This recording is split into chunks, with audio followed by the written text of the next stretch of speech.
So 10% of the revealed database, the people were in exploring Christ. Then we have where in growing in Christ, 38%.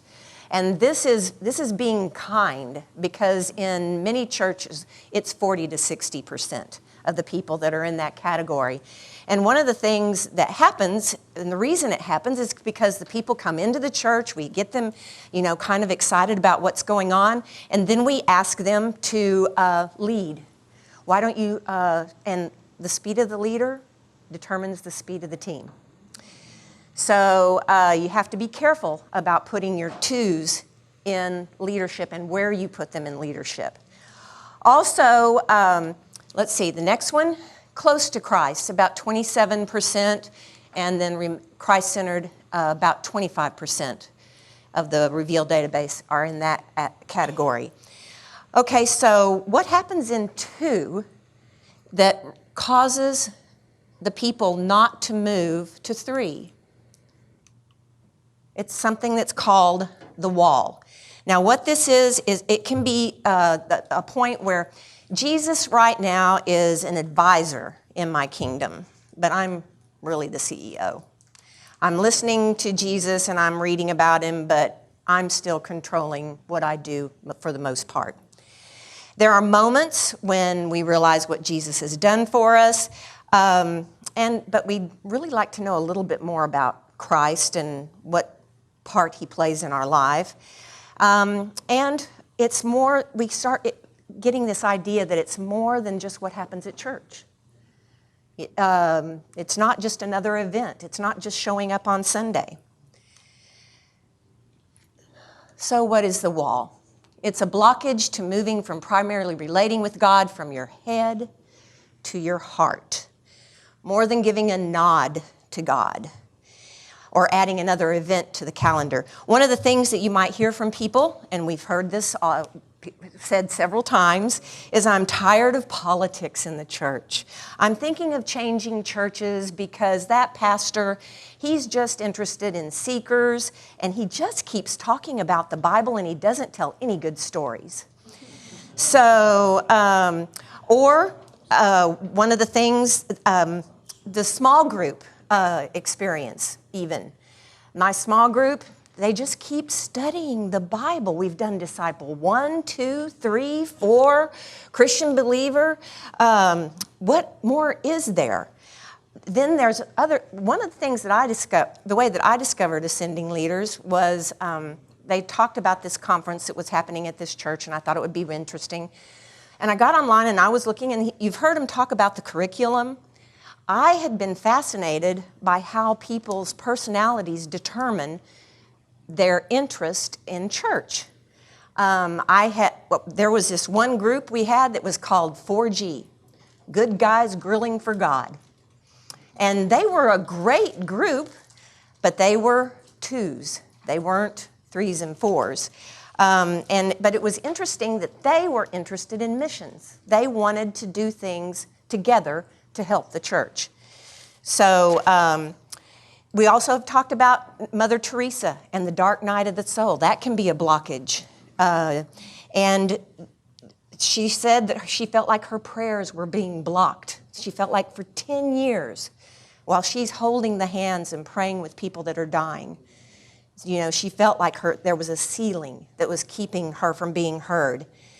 Some scriptural examples: Adam and Eve and the snake. That snake was a wall. Noah and his neighbors. It could have been a wall. Or how about Jacob wrestling with an angel? There he was. The one thing that I discovered when I was reading this to get prepared for this, he wasn't just struggling with the angel. That's what I remember from the Bible stories. It says he was also struggling with humans. So that's another thing that happens at the wall. So what do? Our will comes face to face with God's will, and we have to decide, will I surrender to God? Now, that's a real important word to me because at one point in my life, my theme song was Hole in My Soul. How many of y'all have heard of ABBA? Okay, that's how long ago it was. But I would turn on my stereo, I would crank the noise up, and I would just play that song because I was working for God at that point. I was working in the church. I had a home. I had a family. I had a house that had stairs. I had never had a house that had stairs before. That was just the ultimate to me. And my house had a swimming pool. And I was out in the backyard with the music cranked up because I felt so empty. So what did I do? I quit. I left the church. I went to work for Habitat for Humanity. And I was there for 2 months and realized, whoa, I am way over my head in what I'm doing here. What had happened is the Habitat for Humanity, it's the Houston Northwest chapter, they had decided that they were tired of being just a volunteer organization, so they hired me as the executive director. And then all of those people who'd been volunteering for 6 years decided, we'll finally have somebody to do all our work. And so I told the board of directors chair who had hired me, I think I'm going to do something else. This time, it was a little more drastic. I decided I'm just going to leave Houston. I'm getting out of town. And so we put our house on the market. We sold it in 24 hours. And we moved to the country. We actually bought a bed and breakfast. And this bed and breakfast was also an event facility. We did 35 weddings the first year. So when you advertise and you have events, but you're still really empty, what do? Well, you go back to the church and see if you can find a job. And you do. I found a part-time job at the church. But then I was doing bed and breakfast work at the church, and I was doing church work at the bed and breakfast. And the more I worked, and the more work there was to do. And so all of a sudden, I'm driving home from church one night, and this song just pops into my head. I surrender all. Just surrender. Give up your chaotic life and spend some time with God. And it's an uncomfortable place to be because I didn't know who to go to with my questions because I thought I knew a lot. But I did have a good friend, and she is a spiritual director, and she suggested that I journal. And there are some pages in my journal where I am coloring really hard and saying, why am I in so much pain? So it's painful to go back and look at those journals, but I had to learn to trust God. And I had to learn that voice that I hear in my head had something to say to me. So what about this quote? You must love the Lord your God with all your heart, all your soul, and all your mind. I have something that helps me remember that. When I went to Israel, my first trip I went when I was 32 years old, I saw these things on the doors, and they're called mezuzahs. And the whole point of the mezuzah is it has the scripture, one of the oldest prayers in Judaism, and it's, hear, O Israel, thou shalt love the Lord with all your heart, all your soul, and all your might. It doesn't say mind in the Old Testament. But this little box, you put it on the side of your door, and the whole idea is as you go out the door, you touch it, and then you kiss your fingers. And that, to me, just really helps me think more about what it means to love God, to pass His word on to others. So, how do we recognize the wall? Well, what happens is we start feeling like we need some healing or we need some sort of renewal. Spiritual exhaustion, like dark night of the soul with Mother Teresa. You've heard people say, I've just gotten to the end of my rope. And you say, tie a knot and hang on. You have a crisis. We've talked about divorce, long-term illness, death. Those kind of things can drive you to the wall. Midlife crisis. What about the people that you know that buy a red sports car the day they turn 40? or they get a new wife and a new family. Or there's just confusion. You don't know what religion is right. All of a sudden, you hear about the Hindus, and in Houston, you get a whole lot of different religions that you see people. I see people in Steinmart that have those black things on, buying all kinds of clothes, and I was just like, why do they need all those clothes if they wear that black thing? Doubt. Is there a God? I've been praying. He hasn't answered my prayers. Is there a heaven? I don't know. I can't see it. Seeking new awareness of God in your life. Not sure to where to turn to, not sure who to ask. That's the place where I was at. Many people had failed me, people that were in the church. So I turned to books. And you know what? Sometimes books can be confusing. So you have to be careful about that. And we start doing things that don't make sense to people. Angry outbursts. Just leave me alone.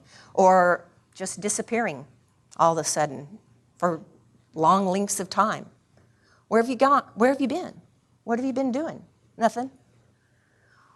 Okay.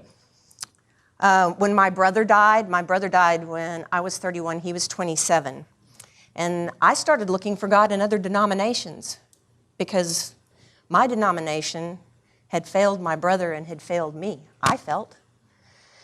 So thought maybe the Presbyterians or the Episcopalians might know a little bit more than what was going on in my life and in our lives. So what do we do at the wall? Well, it differs for each person. There are some people that will push against the wall. I thought it was funny when Peter mentioned a while ago about the Sunday school class with the wall between it. We tried to do that with the Sunday school class, to take the wall out that was between the two Sunday school classes, and discovered that the wall was a brick wall. A little bit harder to take out a brick wall than a wood wall. Some people just try to leap over the wall. I know I can do this. I don't need any help. I'm going to try that, brick by brick. I'm going to figure it out myself. Or they think, I know what'll work. If I just learned Hebrew and Greek and could read the Bible myself, then I could understand what's going on in my life. And somebody who's really learning a lot about the Old Testament is that lady back there, Vicki Carpenter. She's great. So what about people who just fight against the wall? I don't want to be vulnerable. I don't want to tell anybody what's going on in my life. One of the things that happened that was interesting here is we had a prayer experience at the church one time, not St. Peter's Church, but another church, and they had a cross that you put Band-Aids on. And after the prayer experience was, you wrote on the Band-Aid what was going on in your life, and after the prayer experience was over, the person who did the prayer experience took the cross to the pastor and said, "These people are in your church." And the pastor said, "I don't know anybody dealing with all that." People wouldn't tell their pastor what's going on. Or what about analysis paralysis? Let's see. If I could maybe I just need to exercise more. Maybe I'm thinking too much. Do bodybuilding. One of the things I heard that was funny about this is there was they were talking about it yesterday on the radio. There was an 18-wheeler that decided the way to get around the traffic was to go up on the bike path, which it was paved, but not paved for an 18-wheeler, and it kind of went up on the side of the road. So when they got to the bridge, the 18-wheeler got stuck. That can be a wall. So, or sometimes we just camp out at the wall. It's too hard. It's too hard to do the work. And I really don't know the right questions to ask. and I'm really just content. Maybe I'll just do internet church, right? So, what happens when these people get stuck? How can we help them?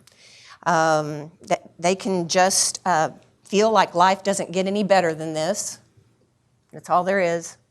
Just the couch, and I'm exhausted, and so I'm just going to stay here. Or, whoops, too many. Or they just keep going in circles, doing the same thing over and over. Sometimes I feel like our small groups are this way. Just give me another book to read. Just give me another book to read. Or, let's see, we can ask somebody to help us.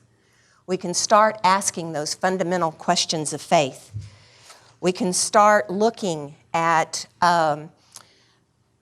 who we can get to help us get over that wall. And let's see. First, to help people get past the wall, it's important that you acknowledge and legitimize the struggle. Yes, it is tough, and it might be a little bit hard.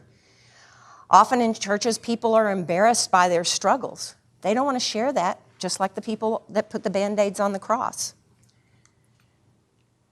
Don't be afraid. Tell them don't be afraid, because they have a ripe opportunity to grow into a less anxious disciple. You can also encourage them to reflect on this opportunity to grow rather than blame others. Blaming, that is, how many of y'all, they even blame the pastor. He's just not interesting anymore. Or you can remind people that the wall calls for a deeper level of surrender, just like what I had to do.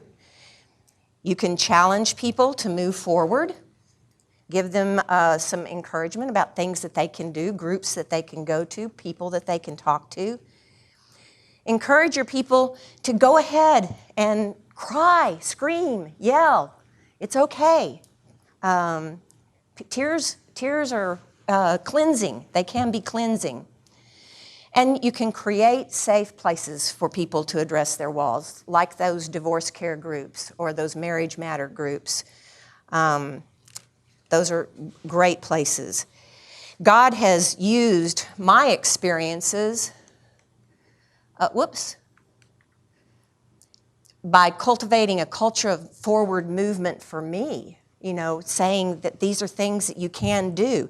And giving me this drive to encourage others, to give guidance to people who are just struggling. Help people find their core purpose and calling in life. Maybe you were meant to teach 3-year-olds. Maybe you were meant to lead a mission trip.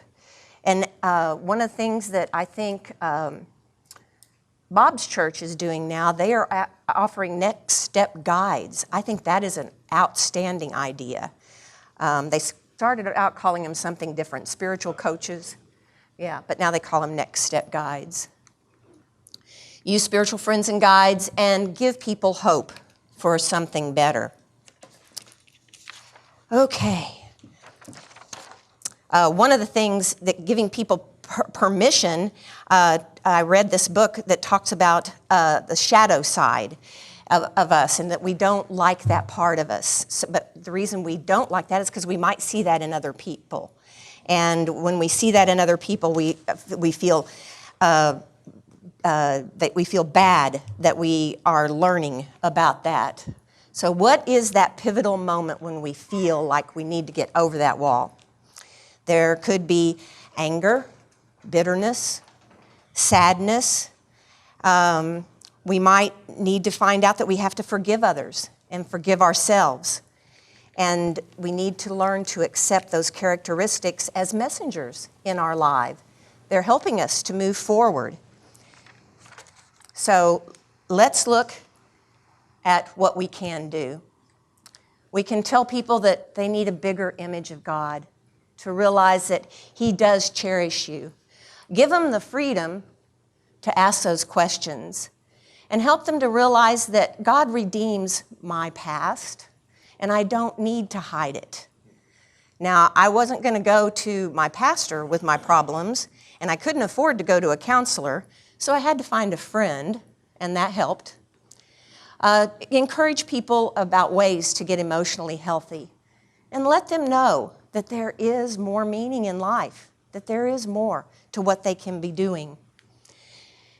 Encourage people to be more compassionate and to love and to be aware of others' pain. That's been fascinating to me in working with some of the issues that we're dealing with in the Methodist Church now. Carry less anxiety and anger, and encourage people that you can, on the other side of that wall, that you can lead without having to prove something. So, what I'd like to give you the opportunity to do for right now is, whoops, skipped one. I want you to write about your own wall experiences. You can do this on your own. Don't share with each other for about 3 minutes. Now, the other thing I want to remind you of is that some people may not have encountered a wall, and they're just clueless about what this is. And that's okay. Congratulations. Don't feel bad about that, but realize that there are people that come up against these things and they don't know who to go to talk to. So I'm going to give you 3 minutes to just think about your own walls that you've come in contact with. And the first time that I encountered Mike and him talking about a wall, I loved that scrabby thing that he had about where you go this way and then you're back this way and then you go this way and you come back, because I felt like, wait a minute, there's only one wall? I've come up against all kinds of walls in my life, and they've knocked me back. And so that really helped that they had that illustration. So 3 minutes.